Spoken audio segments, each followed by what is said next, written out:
क्या हो कि अगर सुप्रीम कोर्ट का कोई ईमानदार जज ही सीजीआई सूर्यकांत को आईना दिखाने लगे, कॉलेजियम सिस्टम को आईना दिखाने लगे। और क्या हो कि यदि कोई ईमानदार जज जो आज की तारीख में सुप्रीम कोर्ट में बैठा है, वो सीधे तौर पर यह कह दे, खुलकर कह दे, पोल खोल दे कि आज की तारीख में सरकार और न्यायपालिका दोनों का एक गठजोड़ हो चला है, एक नेक्सस बन चला है। सुप्रीम कोर्ट के ऐसे ही एक ईमानदार जज ने माननीय सीजीआई सूर्यकांत, उनके कॉलेजियम सिस्टम और सरकार सबकी पोल खोल करके रखती है।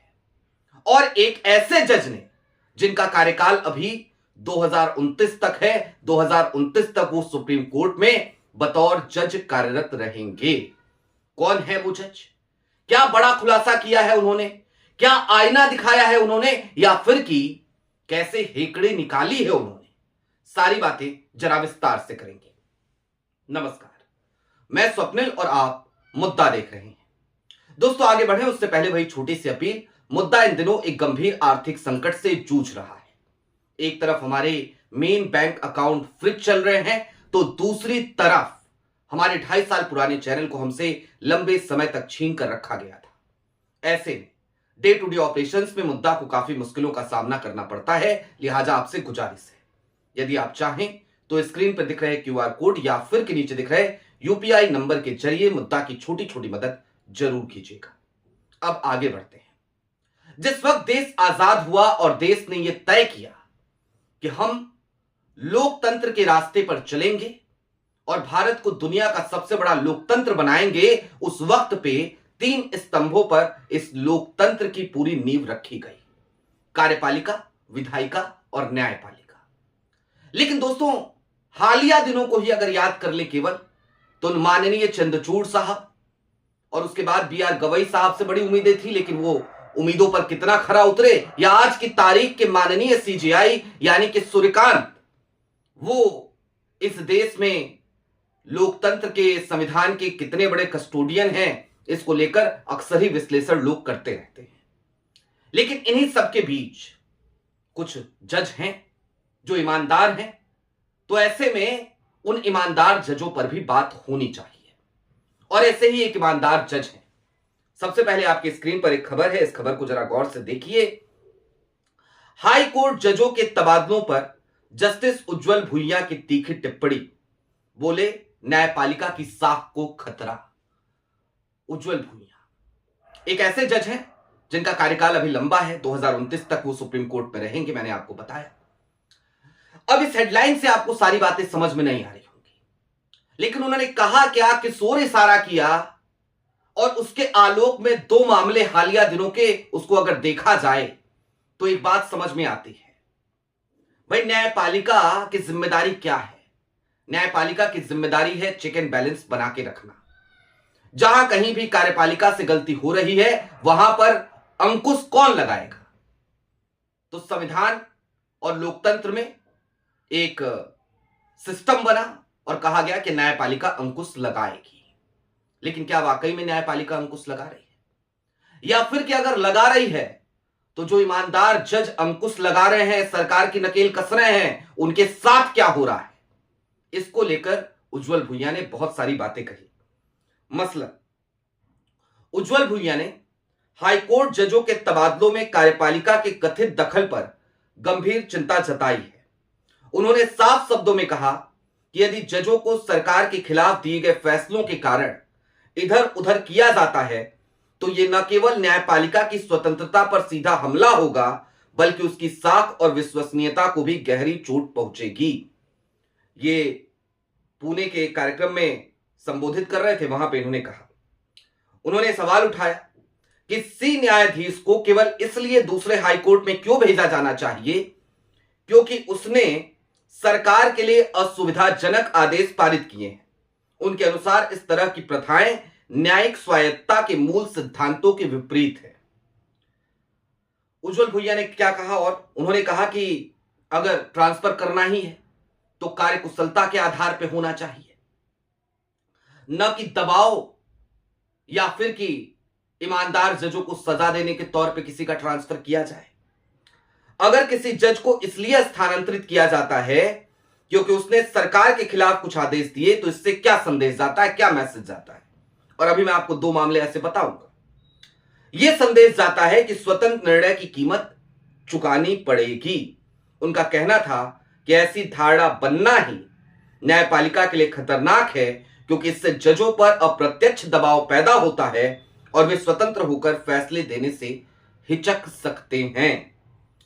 जस्टिस भूइया ने किसी जज का नाम नहीं लिया, लेकिन उनकी टिप्पणी को व्यापक रूप से अक्टूबर 2025 के उस घटनाक्रम से जोड़कर देखा जा रहा है जिसमें अतुल श्रीधरन का तबादला मध्य प्रदेश हाईकोर्ट से छत्तीसगढ़ हाईकोर्ट किया गया था। उस समय यह चर्चा तेज हुई थी कि जस्टिस श्रीधरन ने कुछ मामलों में सरकार के खिलाफ सख्त टिप्पणियां की थी, जिसके बाद उनका स्थानांतरण हुआ। कानूनी हलकों में इस तबादले को लेकर पहले भी सवाल उठ रहे थे और अब जस्टिस भूइया की टिप्पणी ने उस बहस को एक बार फिर हवा दे दी है। अब दोस्तों, ये कॉलेजियम सिस्टम पे चोट कैसे है, या फिर कि न्यायपालिका और सरकार के नेक्सस पे और क्या कहा है उन्होंने, इस तरफ चलेंगे। लेकिन मैं आपको जरा अतुल श्रीधरन का केस याद दिला देना चाहता हूं, और उसके बाद एक और केस अभी संभल का है, हालांकि उसमें कॉलेजियम सिस्टम इन्वॉल्व नहीं है, लेकिन उस पर बात करेंगे। दोस्तों, अतुल श्रीधरन, आपको याद होगा, स्वतः संज्ञान लिया था मध्य प्रदेश हाईकोर्ट ने। किस मामले में? कर्नल सोफिया पे जो टिप्पणी करी थी मंत्री विजय शाह ने। अतुल श्रीधरन ने स्वतः संज्ञान लिया, एक्शन लिया, डाटा फटकारा मामला, लेकिन तब तक सुप्रीम कोर्ट आ गया और सुप्रीम कोर्ट ने मध्य प्रदेश हाईकोर्ट में जो कार्रवाई चल रही थी उस पर रोक लगा दी। और उस पर जैसे ही रोक लगी तो वो दिन और आज का दिन, फटकार बार बार भले लग रही हो विजय शाह साहब को, लेकिन वो मजे से अपने मंत्री पद पर बैठे हुए हैं। सोचिए किस तरीके की बेशर्मी है कि इस देश की एक वीर बेटी के सम्मान में अपमानजनक बातें कहने वाला आज की तारीख में भी कैबिनेट मंत्री है। और सिर्फ कैबिनेट मंत्री नहीं है, कल गणतंत्र दिवस, उस दिन वो एक कार्यक्रम का मुख्य अतिथि भी है ना? ये अजीब सी बात। खैर, अतुल श्रीधरन का उसके बाद ट्रांसफर कर दिया गया और उनका रुख लगातार, उनके फैसले लगातार मध्य प्रदेश सरकार को घेर रहे थे। अब अतुल श्रीधरन हालिया दिनों के एक एग्जाम्पल है केवल। इससे पहले यही स्थिति कलकत्ता में एक जज साहब के साथ हुई, तेलंगाना में एक जज साहब के साथ हुई, और एक लंबी फहरिस्त है, पिछले 2.5-3 सालों में ही जाइएगा तो एक लंबी फहरिस्त है ऐसे जजों के तबादले की। लेकिन दूसरी तरफ आप देखिए शेखर यादव, जो संघ के कार्यक्रम में जाते हैं, विश्व हिंदू परिषद के कार्यक्रम में जाते हैं, ना जाने क्या क्या बातें कहते हैं, उसके बाद भी आज तक क्या कोई एक्शन हुआ? जवाब है नहीं। हाईकोर्ट का ही मामला इसलिए कह रहा हूं, कॉलेजियम सोया पड़ा है। अभी अगर हाई कोर्ट्स में ये सब कुछ चल रहा है तो जिलों में क्या हाल होगा तो आपने देखा अभी। मतलब उस पुलिस अफसर पे कार्रवाई करने का आदेश देने वाला जज, उसको डिमोट कर दिया गया, सीजीएम से उसे सुल्तानपुर भेज दिया गया, संभल सीजीएम को, और सीनियर डिवीजन में भेज दिया गया और कहा गया नहीं नहीं डिमोशन तो नहीं हुआ है, तो डिमोशन नहीं हुआ है तो प्रमोशन भी तो नहीं हुआ है, और ट्रांसफर आपने फटाक से कर दिया। अब दोस्तों, चलते चलते एक बात को समझिए। मैंने पहले भी कहा था, जब देश आजाद हुआ तो ये तय किया गया कि हम लोकतंत्र को अपनाएंगे, और फिर भारत एक लोकतांत्रिक देश बना। और लोकतंत्र की नींव 3 स्तंभों पर रखी गई, कार्यपालिका, विधायिका और न्यायपालिका। एक चौथा खंभा भी कहा जाता था मीडिया को, 4th pillar of democracy, media, लेकिन वो तो कब का दरक चुका है, कहने की जरूरत है नहीं। अब इन तीनों पे ही आ जाइए। इन तीनों में आज की तारीख में जो तरीका और तरीकेकार हमें देखने को मिल रहा है वो क्या मिल रहा है?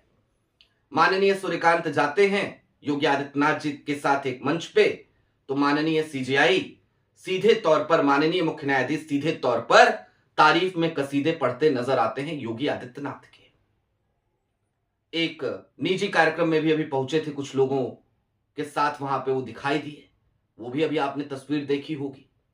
और जब वो सीजीआई नहीं बने थे, would be chief justice of India थे, तब हरियाणा के मुख्यमंत्री नायब सैनी के साथ भी तस्वीर आई थी। अब दोस्तों, सरकार और न्यायपालिका के बीच में एक दूरी का होना क्यों जरूरी है? जाहिर सी बात है, कस्टोडियन संविधान की न्यायपालिका है, और न्यायपालिका यदि कस्टोडियन है तो फिर क्या होगा? यदि वो गलबहियां करेगी सरकार के साथ, तो फिर वही होगा जो आज की तारीख में देखने को मिल रहा है। कड़ी फटकार या कड़ी टिप्पणियों से लोकतंत्र की आबरू नहीं बचती, बल्कि फैसले कड़े होने चाहिए, फैसले स्वतंत्र होने चाहिए। लेकिन ऐसे में हो क्या रहा है? जिन जजों के फैसले स्वतंत्र हैं, जिन जजों के तेवर कड़े हैं, और जितने भी जज जिनकी रीढ़ की हड्डी है, जो ईमानदारी से सिर्फ और सिर्फ अपना काम कर रहे हैं, बिना इस बात की परवाह किए कि वो सरकार की आंखों में खटक जाएंगे, उन जजों को कहा जाता है हो गया, दे दिया फैसला, अब ये फर्रा पकड़ो, बोरिया बिस्तर उठाओ, यहां से वहां चले जाओ। और जब न्यायपालिका में यह सब कुछ होने लगता है तो फिर उम्मीदें टूटती हैं। इस देश की तमाम संवैधानिक संस्थाएं आज अपने साख की लड़ाई लड़ रही हैं, उनकी गुडविल खत्म होती जा रही है। चुनाव आयोग की कितनी गुडविल बची है आपको बेहतर तरीके से पता है। तमाम एजेंसियों का किस तरीके से दुरुपयोग हो रहा है यह भी आपको बेहतर तरीके से पता है। लेकिन जरा सोचिए यह कितना भयावह होगा कि इन तमाम एजेंसियों को चुस्त दुरुस्त रखने की जिम्मेदारी जिस न्यायपालिका की थी, जिस जुडिशरी की थी, यदि आज की तारीख में उसी जुडिशरी का हिस्सा एक जज, एक सीनियर जज जस्टिस उज्जवल भुइयां, उन्हें ही माननीय सूर्यकांत जी को आईना दिखाना पड़े, या फिर कि सीधे तौर पे इसे इस तरीके से कहा जाए कि उन्हें ही पोल खोलनी पड़े कि भैया यहां तो गलबहियां चल रही है और ईमानदार जजों को सजा दी जा रही है। आपकी क्या राय है कमेंट बॉक्स में जरूर बताइएगा। अभी के लिए दीजिए इजाजत। चलते चलते फिर वही अपील, चैनल पे नए हो तो सब्सक्राइब करते हुए जाइएगा, सक्षम हो तो मुद्दा की छोटी छोटी मदद जरूर कीजिएगा। बहुत शुक्रिया।